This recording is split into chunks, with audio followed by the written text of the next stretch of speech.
나라와 민족과 다음 세대와 열방을 위해 기도하는 목요 기도에 오신 여러분을 환영합니다.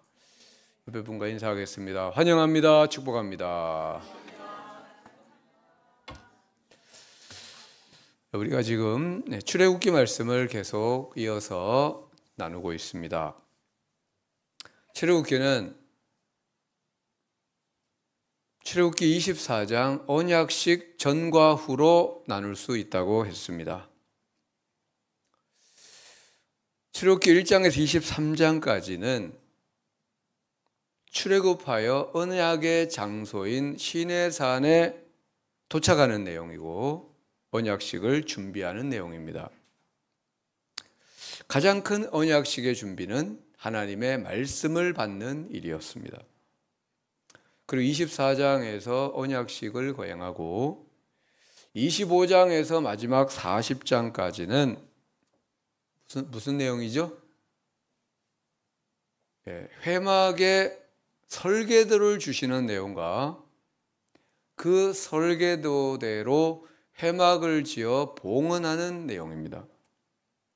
물론 중간 32절에서 34절에 백성이 금송아지 우상을 만들어 하나님을 반역하는 일이 중간에 들어가 있긴 하지만 대부분은 회막을 만들어 봉헌하는 내용입니다.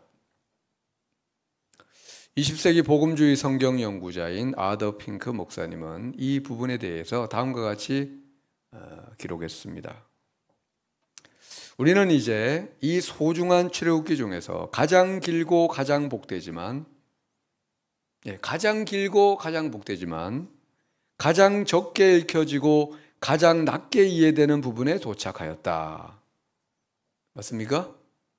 우리가 성경 출애굽기 읽다가 잘 읽다가 이제 이 부분 딱 나오면 대충 읽거나 건너뛰거나 이렇게 그러면서 왜 하나님은 이렇게 자세히 기록했지? 이렇게 생각을 하곤 했는데요. 그 이야기를 하고 있습니다. 계속 출애굽기 25장에서 40장까지 성령께서 성막과 그 구조물과 기구들 그리고 제사장직에 대한 상세한 설명을 우리에게 주셨다. 그것은 우리가 가장 세심하고 충분하게 고려할 만한 사항이라는 점에서 성경의 다른 어떤 대상이나 주제를 다룬 것보다 더 많은 공간을 할애하셨다. 하나님은 상당히 많은 공간을 이 성막에 할애를 하셨다는 겁니다. 하나님의 창조의 일과 인간이 거주할 땅을 준비하는 일을 기록하는 데에는 2장이면 충분했지만 세상을 창조하는 일은 딱 2장, 창세기 1장과 2장으로 충분했지만 그러니까 그 정도만 알면 된다는 겁니다. 그 정도만. 우리에게 성막에 대해 말씀하시는 일에는 10장 이상이 소요되었다. 천지를 창조하는 것은 딱 2장 이야기하셨는데 이 성막에 대한 일은 10장 이상을 말씀하셨다는 겁니다. 우리가 이 성막에 대해 알아야 할 것이 많다는 것입니다. 그는 또 말하기를 성막은 가장 중요하고 교훈적인 상징 중에 하나라고 하면서 성막에는 크게 2가지 정도의 의미가 있다고 했습니다. 첫 번째 의미는 성막은 하나님께서 그 처소를 두신 천상의 장소에 대한 모형이다라고 했습니다. 그러니까 성막은 천국의 모형이라는 겁니다. 히브리서 9장 23절을 앞에 스크린에 나와 있는 것을 보면요. 그러므로 하늘에 있는 것들의 모형은 이게 이제 성막입니다. 이게 하늘에 있는 것의 모형이다. 이런 것들로서 정결하게 할 필요가 있었으나 하늘에 있는 그것들은 이런 것보다 더 좋은 제물로 할지니라. 그리스도께서 참것의 그림자인 손으로 만든 성소에 들어가지 아니하시고 바로 그 하늘에 들어가사 이제 우리를 위하여 하나님 앞에 나타나시고. 성막은 천국의 모형이며 하늘에 있는 성소의 그림자다. 그래서 우리가 이 성막을 자세히 보면은 천국이 어떤 곳인지를 알 수 있다는 겁니다. 두 번째, 성막은 예수 그리스도의 모형으로서 하나님과 인간이 만나는 장소다라고 했습니다. 그래서 우리는 이 성막을 자세히 보면은 성막을 통해서 예수님의 인격과 사역에 대한 풍부한 지식에 이를 수가 있는 겁니다. 성막을 보면 예수님이 어떤 분이고 무슨 일을 하셨는지를 보게 된다는 겁니다. 그래서 우리도 이 성막에 대해서 그냥 건너뛰는 게 아니고 자세히 읽고 묵상을 하려고 합니다. 우리 8절을 같이 읽어보겠습니다. 시작. 내가 그들 중에 거할 성소를 짓되. 아멘. 언약 백성의 특권이 뭡니까? 하나님이 내가 그들 중에 거하겠다는 겁니다. 원래 하나님은 하늘에 계셨습니다. 그런데 이스라엘 백성과 언약을 맺기 위해 어디로 내려오셨죠? 시내산 꼭대기로 강림하셨습니다. 그때 백성들은 두려워 떨었습니다. 왜냐하면 죽을 것만 같았기 때문입니다. 하나님이 저 높은 시내산 꼭대기에 강림한 걸 보고 죽을 것만 같아서 두려워 떨었습니다. 그런데 언약식 이후 하나님과 백성의 관계는 완전히 달라졌습니다. 백성의 대표들이 그 산에 올라 하나님을 보면서 뭘 했습니까? 먹고 마셨습니다. 식사를 했습니다. 전에는 저 멀리 시내산 꼭대기에 임재하신 하나님을 보고도 죽을 것만 같았는데 언약식 이후에는 하나님을 가까이 보면서 식사를 할 수 있을 정도로 평화의 관계가 된 것입니다.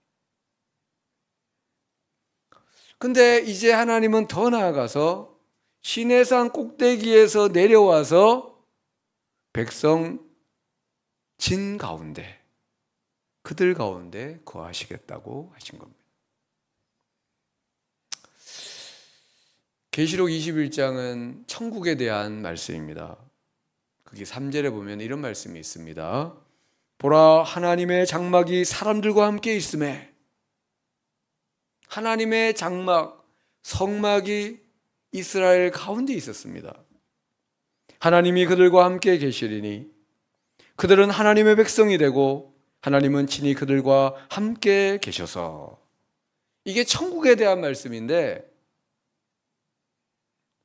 이 천국의 모습이 성막을 통하여 백성 가운데 이루어졌다는 겁니다. 똑같죠? 말씀이? 예.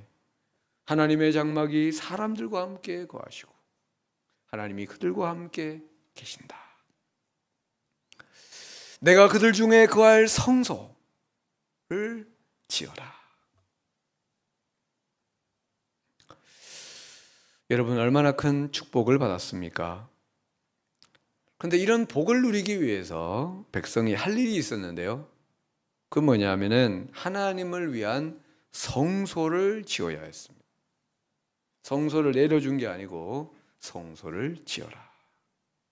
그리고 그 성소를 지을 예물을 드려야 했습니다.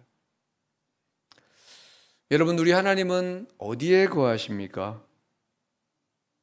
자발적으로 드리는 우리의 정성과 헌신과 믿음 안에 거하신다는 겁니다. 구약에서 하나님은 백성의 진 가운데 있는 장막, 성소에 임재하셨습니다. 근데 신약에 와서 하나님은 어디에? 백성의 마음 가운데 그분의 성소를 마련하십니다. 하나님은 어떤 사람의 마음 가운데 거하십니까? 하나님을 사랑하고 그분을 믿고 그분께 헌신하고 순종하는 자의 마음에 거하신다는 겁니다. 사랑하는 여러분, 여러분의 마음에 하나님이 거하실 성소가 있습니까? 여러분의 마음에 하나님의 보좌, 곧 하나님이 왕으로 다스릴 자리가 준비되어 있습니까? 우리 모두 그 자리를 마련하라는 겁니다. 예. 내가 너희 중에 거할 성소를 너희가 나를 위해 지어라. 이 성소를 준비해야지 주님이 거하시는 겁니다. 준비 안 하면 거하실 수가 없는 겁니다. 그리하면 하나님께서요, 그곳에 임재하셔서 우리를 다스리시고 우리와 교제하시며 우리를 뜨겁게 사랑해 주시는 겁니다. 9절 같이 읽어보겠습니다. 무릇 내가 내게 보이는 모양대로 장막을 짓고 기구들도 그 모양을 따라 지을지니라. 아멘. 내가 너에게 보이는 모양, 설계도대로 지으라는 겁니다. 여러분, 주님이 거할 성소는 어떻게 지어야 됩니까? 내 마음대로 지으면 됩니까? 안 됩니다. 주님이 보여주신 모양, 설계도대로 지어야 됩니다. 내 마음의 성소는 어떻게 준비되어야 합니까? 내 마음대로 지어놓고 주님 여기 오시라고 하면 오십니까? 안 오십니다. 내 마음대로 지으면 안 됩니다. 주님 말씀대로, 말씀의 양식대로 마음의 성소를 준비해야 합니다. 우리가 지금 이렇게 말씀을 듣는 것, 또 성경을 읽고 큐티를 하는 이유는 내 마음의 성소를 말씀대로 준비하기 위해서입니다. 그래야면 주님은 날마다 우리 마음에 좌정하셔서 우리를 다스리시며 우리와 교제하시며 우리를 인도해 주시는 겁니다. 하나님께서 성막을 지으라고 지시하실 때 제일 먼저 말씀하신 것은 언약궤였습니다. 오늘은 그 언약궤에 대한 말씀을 나누고자 합니다. 성막에서 가장 중요한 기구가 있는데 그게 뭐죠? 가장 중요한 거. 네? 네, 언약궤. 언약궤가 제일 중요해요. 이거 없으면 성막이 있을 이유가 없습니다. 언약궤가 가장 중요합니다. 왜냐하면 그 언약궤는 하나님의 보좌입니다. 하나님의 왕좌, 하나님이 임재하시는 자리이기 때문에 언약궤가 가장 중요한 것. 그래서 제일 먼저 나오는 겁니다. 언약궤, 어떻게 딱딱 맞춰서 오늘 올리시네. 내가 원고도 안 줬는데 마치 원고가 있는 것처럼 성경 구절도 어떻게 말 안 해도 탁 떠올리는데 대단합니다. 언약궤 모형입니다. 이렇게 나무로 만들고 금으로 싸고 위에 두 그룹이 날개를 펴서 이렇게 하고요. 채를 끼워서 이제 들 수 있도록 그렇게 만든 언약궤의 모형입니다. 이 궤를 언약궤라고 하는 이 궤입니다. 궤. 언약궤라고 하는 이유는 그 속에 언약의 말씀, 십계명 두 돌판이 들어있기 때문에 언약궤라고 하는 겁니다. 또 증거궤, 법궤라고도 하는데 이거 역시 그곳에 하나님이 주신 증거판, 하나님의 법이 보관되어 있기 때문에 그렇게 부르는 겁니다. 10절 10절을 보면 그들은 조각목으로 궤를 짜되 길이는 2규빗 반, 이거는 1m 13cm입니다. 너비는 1규빗 반 68cm, 높이는 1규빗 반 68cm로 만들라. 그러니까 요 광대상 요 위에 있는 이 정도 될까요? 크지 않습니다. 1m, 길이 1m 13cm, 너비 68cm, 높이 68cm.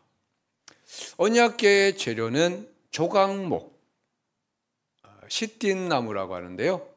그 나무 그림을 보면 이런 나무입니다. 이 나무는 현재 아카시아 조각목으로 불리는데요. 시내 광야에서 자라는 유일한 나무입니다. 광야, 아무것도 없는, 비가 거의 내리지 않는 광야에서 자라는 유일한 나무로서 메마른 토양에서도 잘 자라는 나무입니다. 제가 2000년도에 신대원 졸업여행으로 성지순례를 갔다가 시내 광야에 가보았는데, 그 광야에 정말 유일한 나무, 다른 나무는 없습니다. 오직 저 나무만 있습니다. 근데 광야는 뭐 아주 넓잖아요. 끝도 없이 넓은데 사방을 이렇게 돌아보면은 저런 나무가 한 3-4그루 있습니다. 많진 않아요. 저 넓은 사방에 한 3-4그루 정도 이렇게 서 있습니다. 그런데 사실 이 조각목은 그 레바논의 백향목처럼 목재로 쓰기 좋은 나무가 아닙니다. 별로 안 좋아 보이죠? 이렇게 삐뚤삐뚤하고. 하나님께서 조각목으로 궤를 짜라고 하신 이유는 그곳에서 구할 수 있는 유일한 나무였기 때문입니다.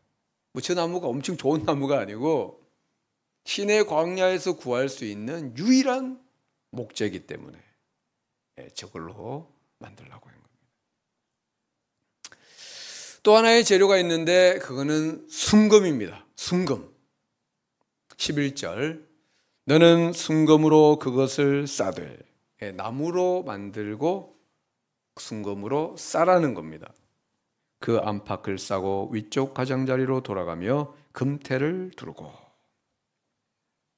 그래서 이 법궤는 오직 2가지 재료로 만들어졌습니다. 첫째는 뭡니까? 나무.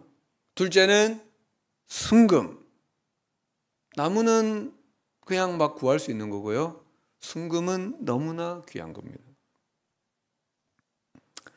앞에서 성막은 예수님의 모형이라고 했는데 법궤 역시 예수님의 모형입니다. 특히 예수님의 인격을 보여주는 모형인데, 법궤는 2 재료로 만들어졌다고 했습니다. 예수님에게는 2가지 본성이 있습니다. 어떤 본성이죠?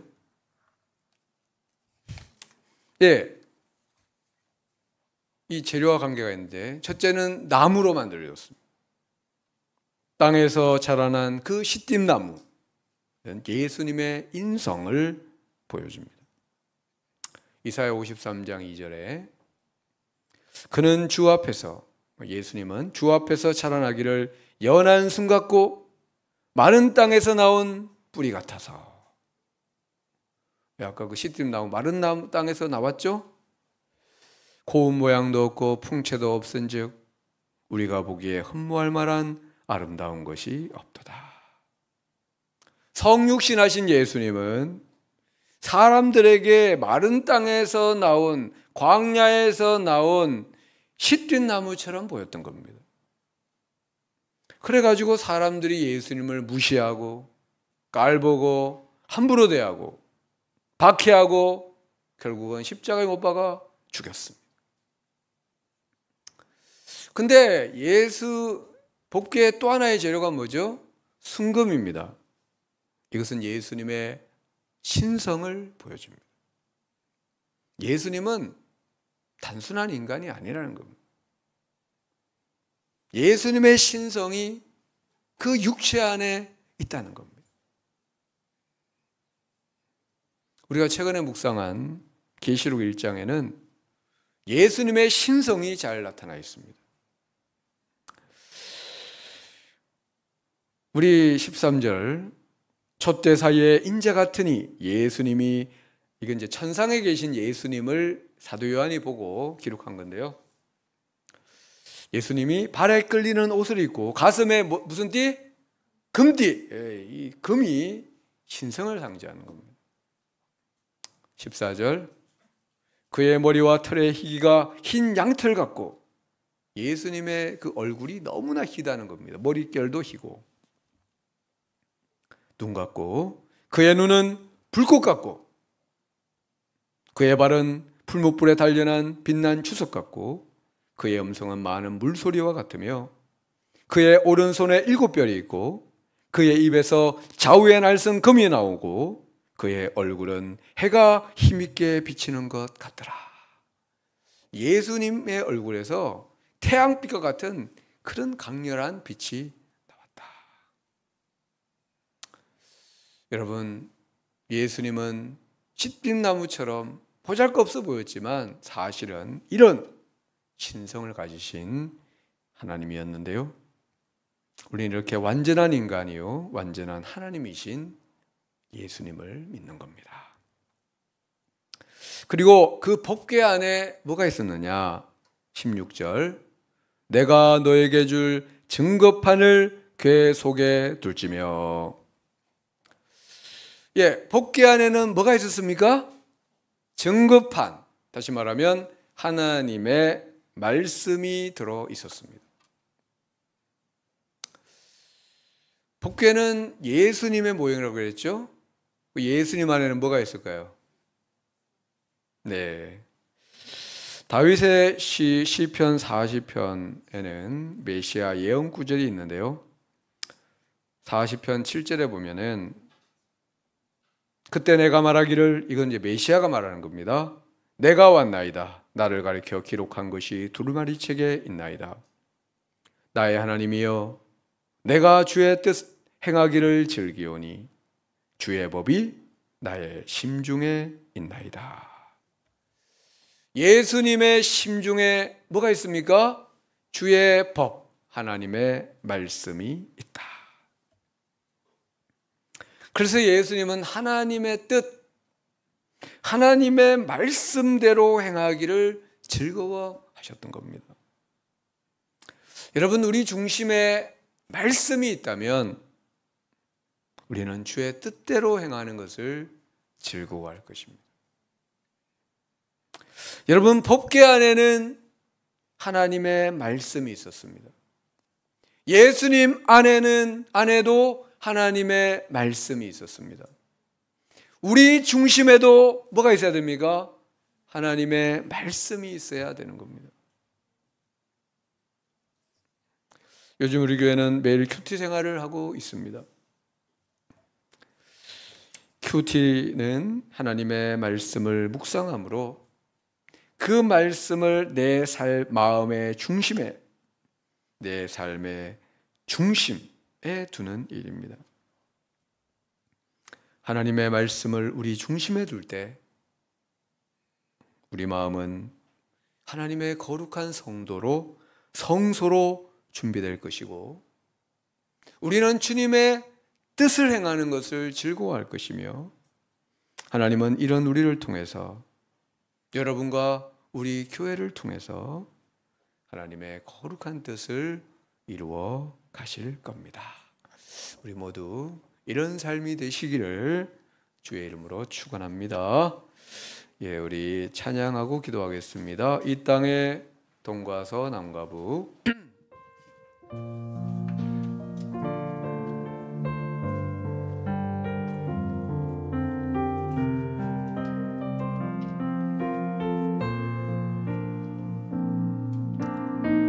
이 땅의 동과 서남과 북, 가득한 죄악 용서하소서. 모든 우상들은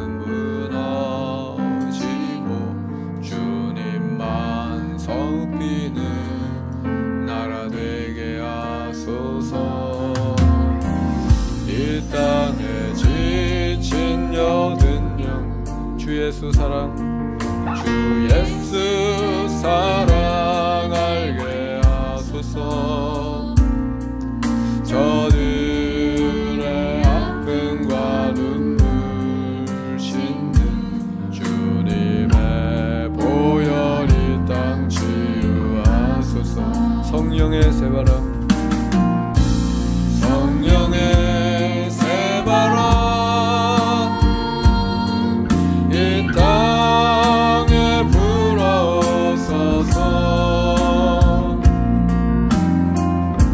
주의 영그 생기로 우리를 다시 살리사 이 땅에 하늘인 영광 더하는 그런 나라가 되게 하소서. 열방에 하늘인 영광 비추는 그런 나라가 되게 하소서. 알라에서 백두까지, 알라에서 백두까지, 백두에서 땅의 끝까지 주님 오시기를 예비하며 주님만 섬기는 나라 되게 하소서. 이 땅에 주님 교회 하늘에 생기 부어주소서. 하늘에 생기 부어주소서. 아멘.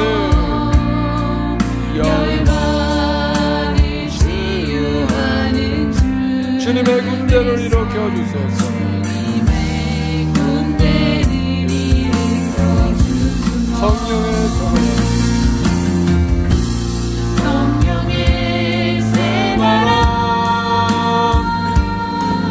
이 땅에 불어서서 주의 영그 생기로 우리를 다시 살리사 이 땅에 하늘인 영광 더하는 그런 나라가 되게 하소서. 열방에 하늘인 영광 비추는 그런 나라가 되게 하소서. 성령의 새바람, 성령의 새바람 이 땅에 불어서서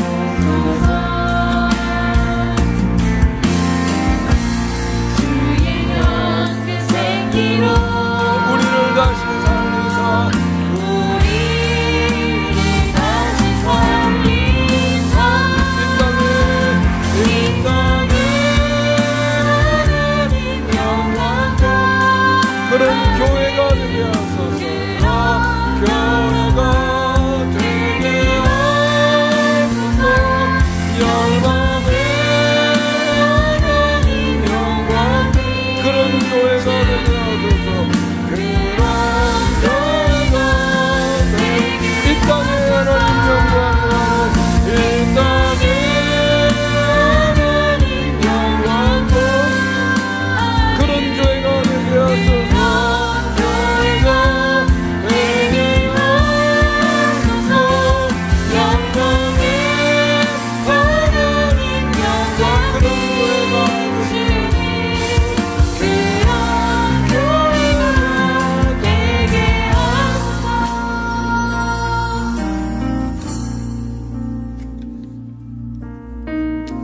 이 땅에 하나님의 영광이 거하는 그런 나라, 그런 교회가 되기 위해서는 우리 중심에 하나님의 말씀이 있어야 됩니다.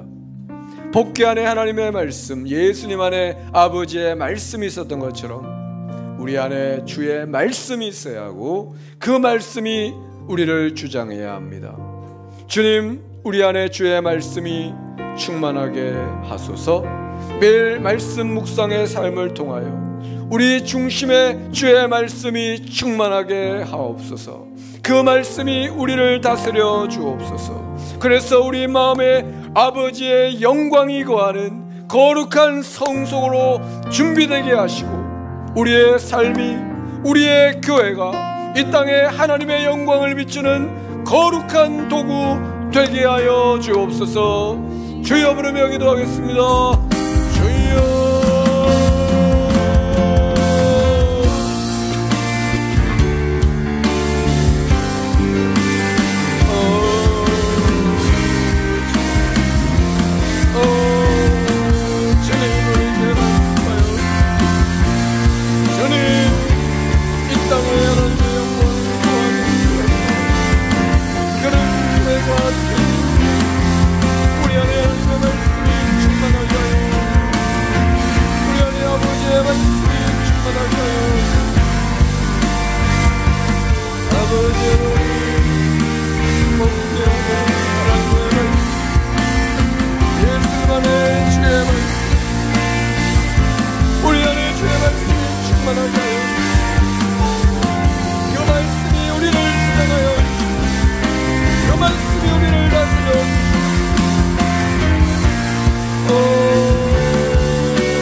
이어서 우리나라와 민족과 교회를 위해 기도하겠습니다. 이 땅에 동과서남가부 모든 우상들이 무너지고 주님만 높이는 나라가 되게 하여 주옵소서. 이 땅에 지친 모든 영혼들 주 예수의 사랑을 알게 하시고 주님의 보혈이 이 땅을 치료하여 주옵소서. 이 땅에 주님의 교회 위에 하늘의 생기를 부어주시고, 그래서 주님의 교회들마다 나라와 민족과 열방을 치유하는 주님의 군대로 일어나게 하옵소서. 성령의 새바람이 교회마다 불게 하시고 주님의 교회로 주님의 생기로 교회가 살고 성도가 살고 나라가 살아나게 하옵소서. 이 땅의 말씀의 부흥과 믿음의 부흥과 성령의 부흥과 사랑의 부흥이 일어나게 하옵소서. 우리 주여 부르며 기도하겠습니다. 주여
중보기도하고 개인기도하겠습니다. 내일부터 우리 청년부 다음 워십 수련회가 1박 2일로 있는데 위에서 기도해 주시고, 또 우리 교회 류은숙 집사님의 교회를 위해서 기도해 주시고 또 계속 여러분 기도하시다가 돌아가시면 되겠습니다. 기도하겠습니다.